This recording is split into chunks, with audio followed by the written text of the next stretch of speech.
Oke, selamat pagi, selamat datang dan welcome back tentunya di Kamu Hukum YouTube channel. Nah, di Kamu Hukum YouTube channel pagi ini saya sudah bersama dengan salah satu sahabat yang mungkin Bapak Ibu semua sudah tidak asing, yaitu Dr. Andreas Andri Lensen. Nah, beliau adalah dokter spesialis toraks kardiovaskular di RSPAD Gatot Subroto. Nah, pagi ini kita akan berbincang-bincang dengan Pak Andreas dan kita akan memperbincangkan terkait dengan buku beliau yang berkaitan dengan norma hukum transplantasi jantung. Nah, langsung saja kita sapa. Selamat pagi Pak Andreas. Selamat pagi Bu Tina, apa kabar? Baik, ya. Bapak sehat ya Pak? Baik, sehat.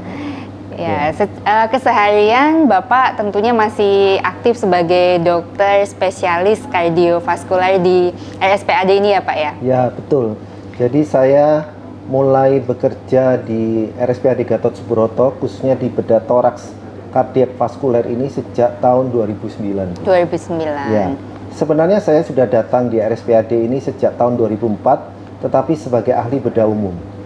Oke, ya. Jadi awalnya bedah umum. Iya, karena sebelum tahun 2000 program untuk spesialis bedah toraks kardiak vaskuler, yaitu spesialis jantung, paru, dan pembuluh darah, harus melalui spesialis bedah umum dulu.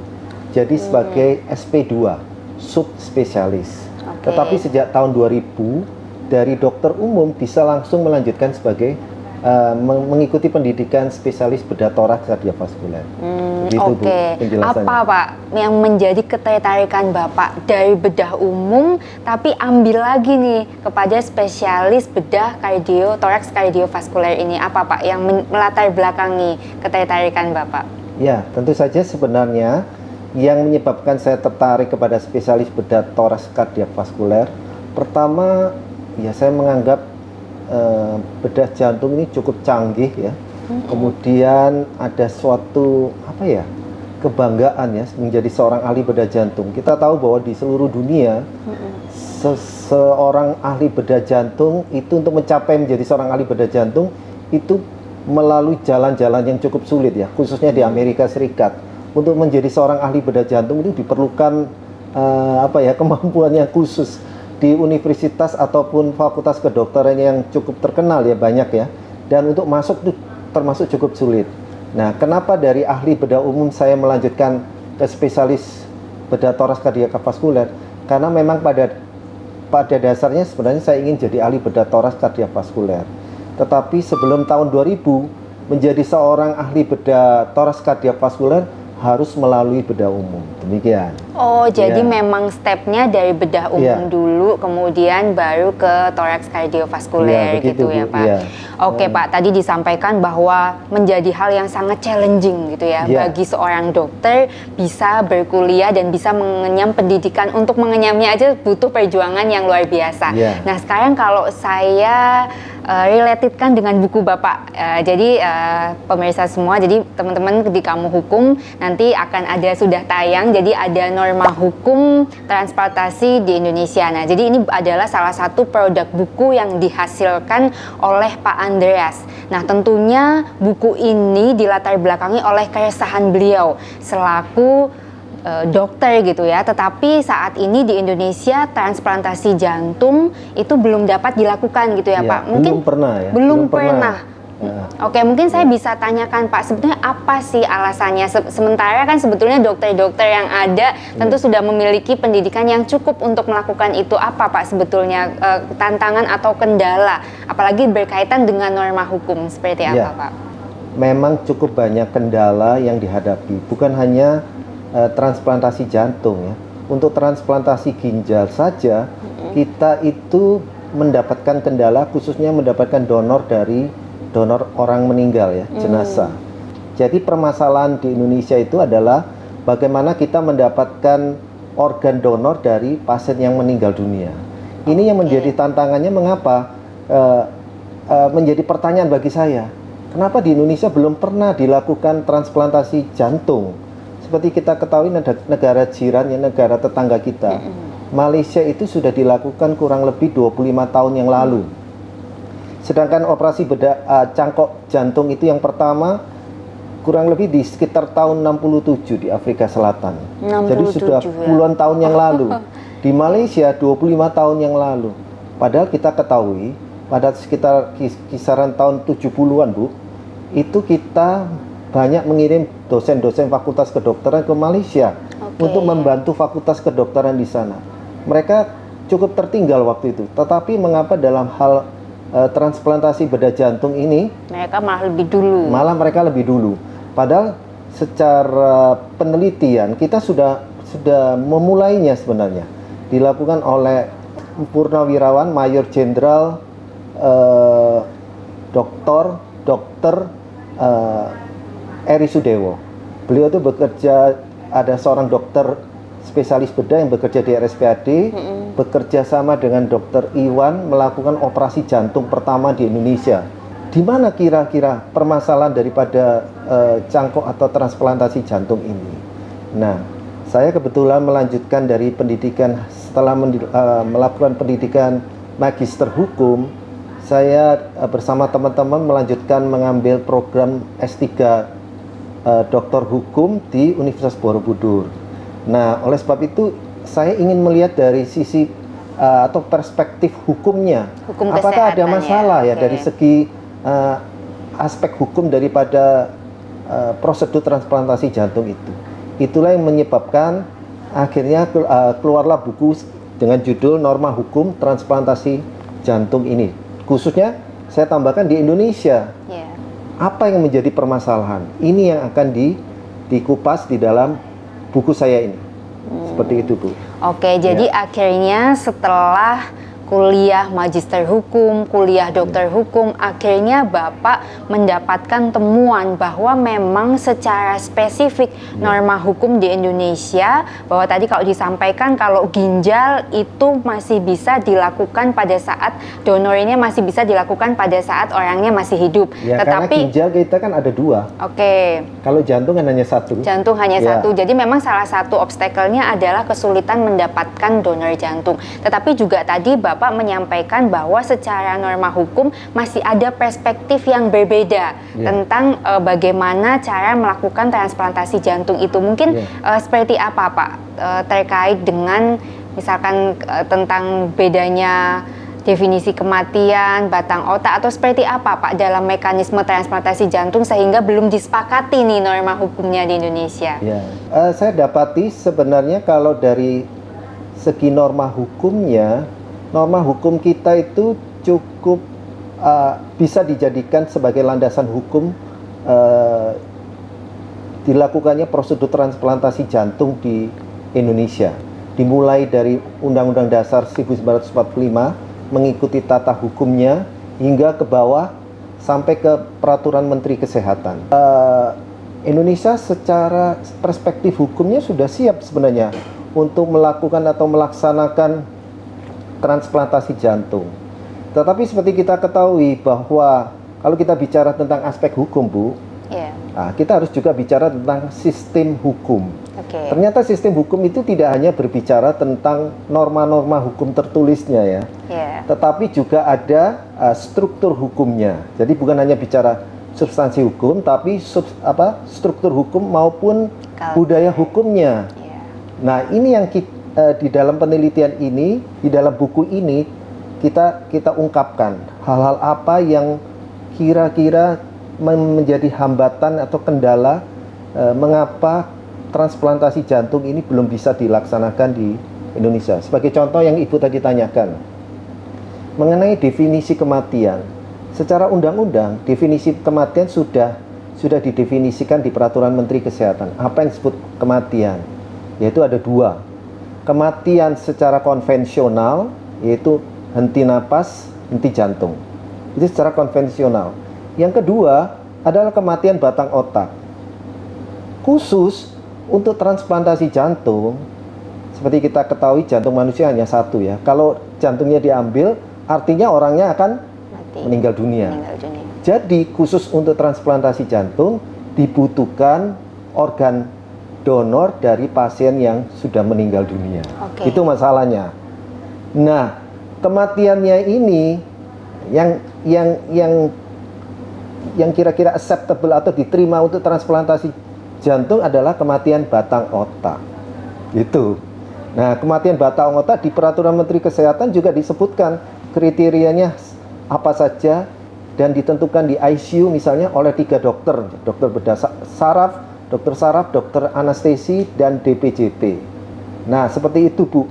Masalah yang kita hadapi sekarang, kalau di buku ini nanti akan dibahas juga selain norma hukum juga norma agama. Dari segi agama, Majelis Ulama Indonesia sudah mengeluarkan fatwa tentang definisi kematian juga. Ternyata sama, nggak berbeda.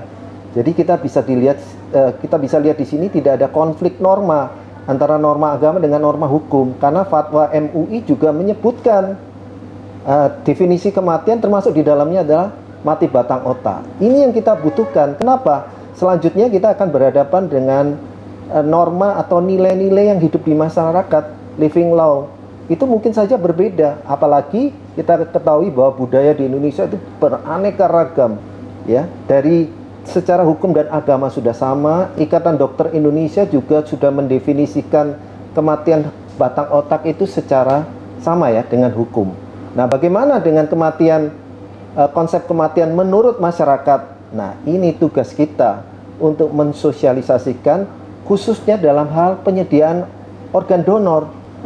Mungkin tadi izin saya salah, mungkin karena tadi Bapak sampaikan adanya culture yang berbeda. Jadi masyarakat ini menganggap bahwa tidak lazim barangkali memberikan organ tubuhnya setelah kematian. Mungkin salah satu penyebabnya itu juga ya Pak ya. Nah, apakah tega ya diambil jantungnya padahal jantungnya masih berdenyut, napasnya ditunjang oleh ventilator, kemudian kita ambil. Itu yang apakah kita bersedia sebagai keluarganya? Karena di Indonesia selain kesediaan daripada si keluarga, persetujuan keluarga juga dibutuhkan. Itu yang menjadi hambatan. Mungkin yang bersangkutan sudah menandatangani surat bersedia mendonorkan jantungnya, tetapi belum tentu keluarganya bisa menerima.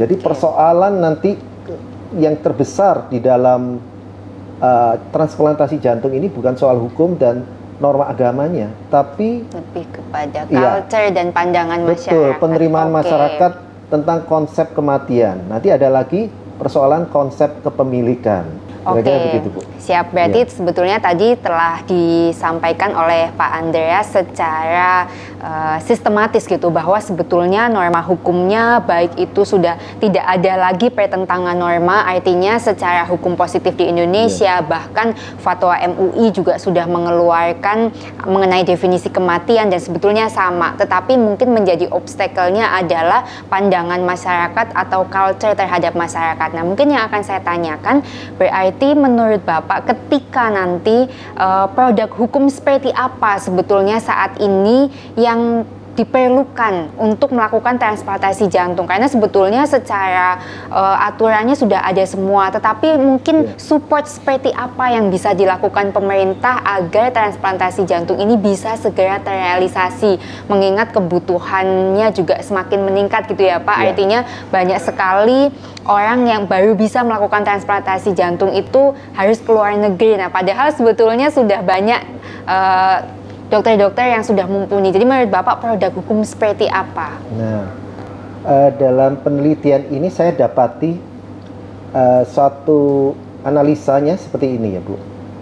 Kalau kita lihat produk hukum, semakin tinggi level atau tataran suatu peraturan perundang-undangan, dia itu semakin umum, semakin abstrak, tidak detail dan tidak operasional. Betul. Peraturan perundang-undangan. Karena ini khusus untuk prosedur transplantasi jantung, sebaiknya tatarannya tidak perlu dibuat berupa undang-undang, tapi cukup mungkin di tataran level kementerian aja, misalnya peraturan Menteri Kesehatan ataupun keputusan Menteri. Kenapa? Semakin bawah tataran, semakin rendah level peraturan perundang-undangan, dia akan menjadi semakin khusus dan implementatif. Ya, kemudian semakin detail.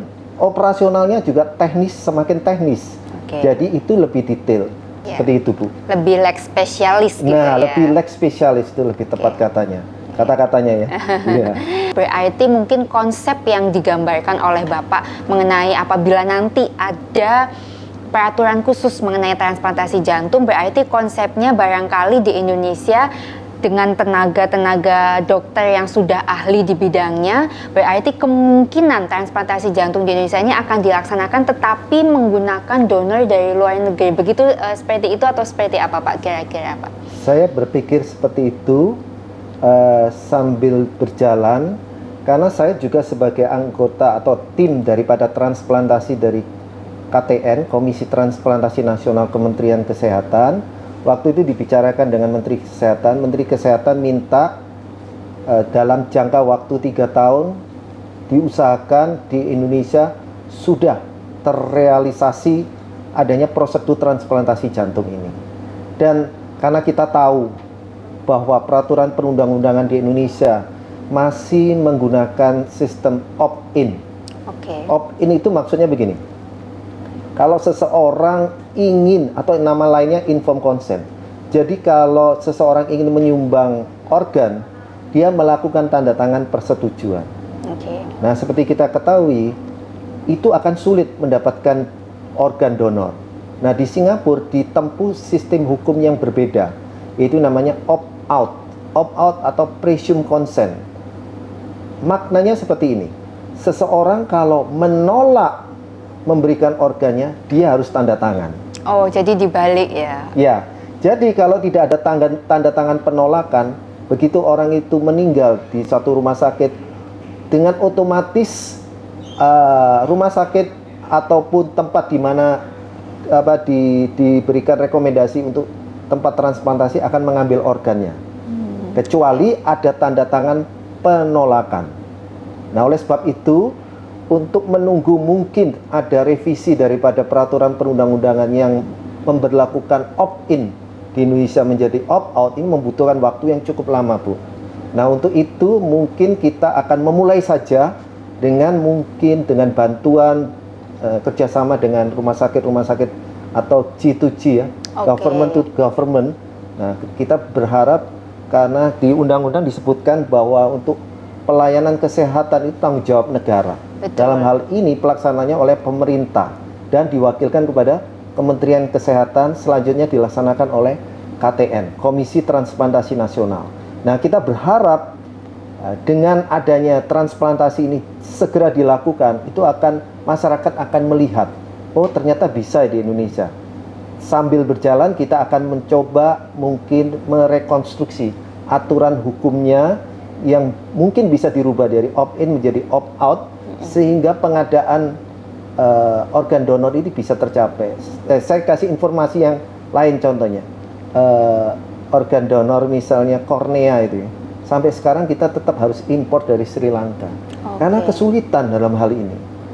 Jadi cukup banyak hambatan yang terjadi di Indonesia, bukan karena peraturan perundang-undangannya, Bu, tapi kulturnya ini, kultur hukumnya yang belum tercapai. Oke, siap. Jadi sebetulnya sudah ada alternatif nih ya Pak terhadap permasalahan culture yang menyebabkan transplantasi jantung ini ada masalahnya, yaitu kita bisa melakukan G2G dengan negara-negara mungkin yang paling kecil lingkupnya adalah di ASEAN gitu ya, yang memang sudah biasa melakukan hal tersebut. Sebetulnya percentage seseorang melakukan transplantasi jantung itu tingkat successfulnya tuh kalau bisa di percentage itu seperti apa Pak? Persentasenya. Ini sebagai gambarannya aja, karena kita belum pernah melakukan. Kita ambil contoh di luar negeri ya.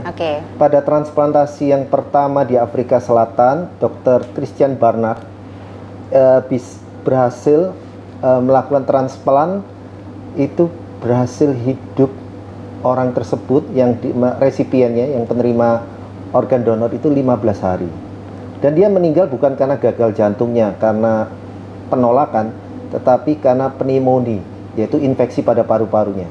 Seperti kita ketahui, pada orang-orang yang menerima organ donor, mereka akan diberikan obat-obat imunosupresan.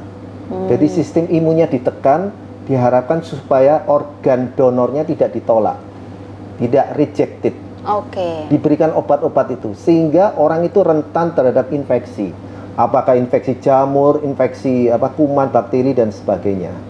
Nah, untuk itulah itu terjadi kesulitan. Tetapi dengan berkembangnya dari waktu ke waktu, saya mendapatkan informasi seseorang yang ditransplantasi di Singapura itu bisa bertambah hidupnya sekitar 15 tahun. Wow. Jadi sukses rate-nya cukup tinggi.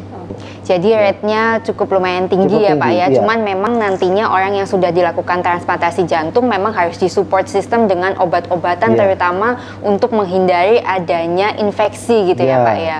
Dan itu cukup mahal loh obat-obatnya. Jadi memang nanti imunosupresan. Seorang tokoh masyarakat, ya saya sebut aja enggak apa-apa ya, karena Bapak ini sering juga bercerita, yaitu Dahlan Iskan. Oh iya. Menerima transplant ya, liver, dan sekarang masih bisa bertahan ya buktinya ya.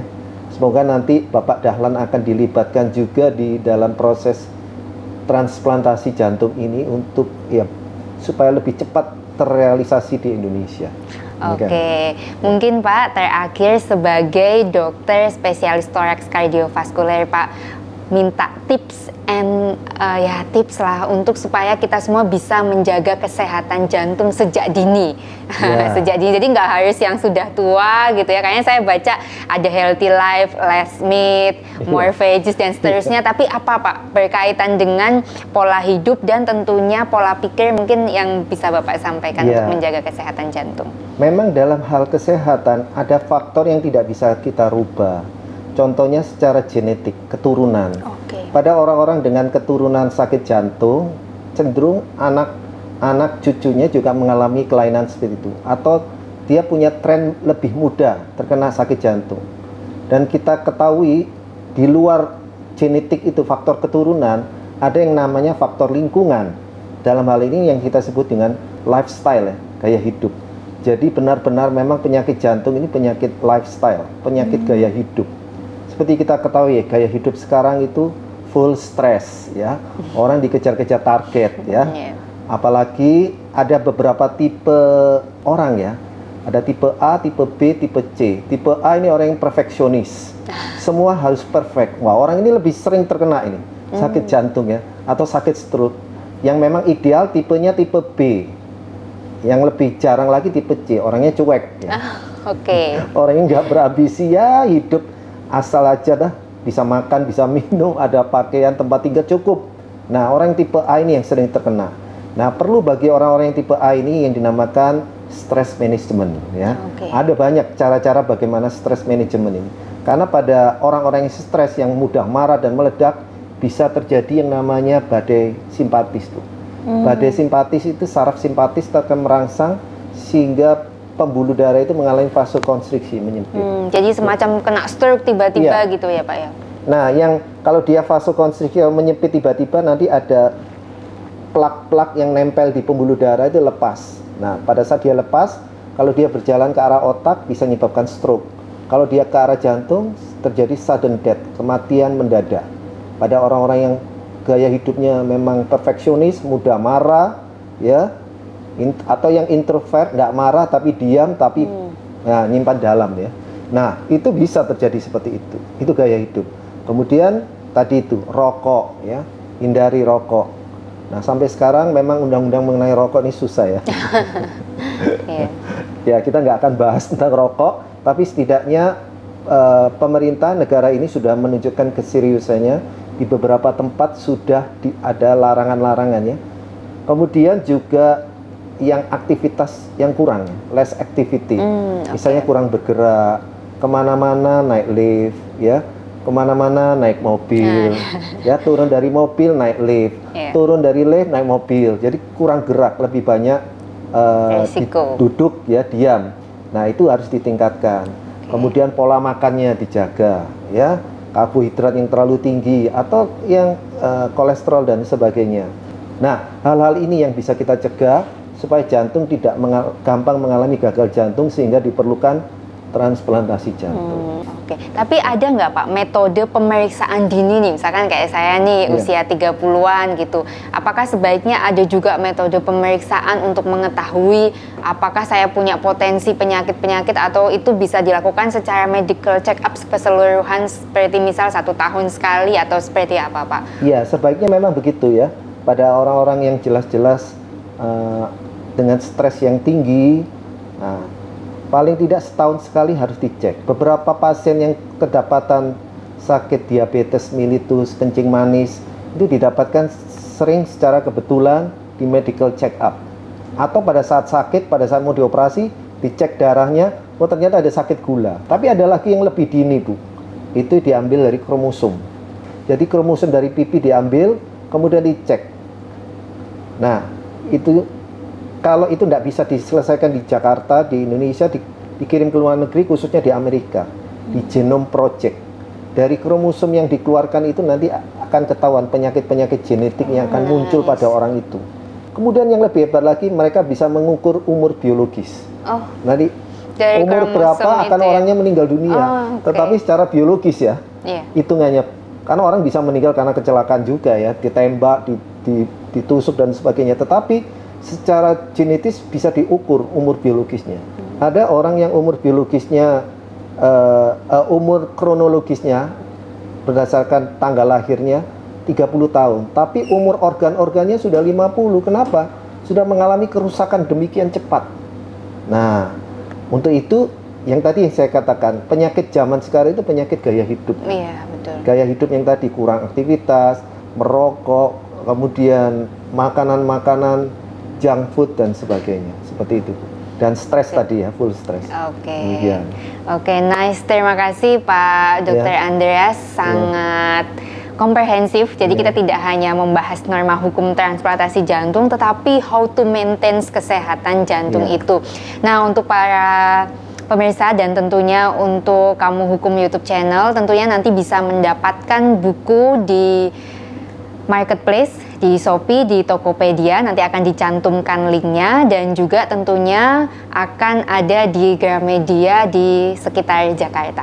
Mungkin itu saja yang dapat disampaikan. Mudah-mudahan buku ini menambah cakrawala hukum di Indonesia sehingga ada perkembangan hukum, tidak hanya pada hukum tata negara, pada hukum-hukum yang sifatnya berkaitan dengan administrasi dan seterusnya, tetapi juga perkembangan hukum di bidang hukum kesehatan, sehingga para dokter spesialis di bidangnya juga bisa melakukan metode atau melakukan skema-skema terkait dengan perkembangan kesehatan yang juga sesuai dengan norma hukum.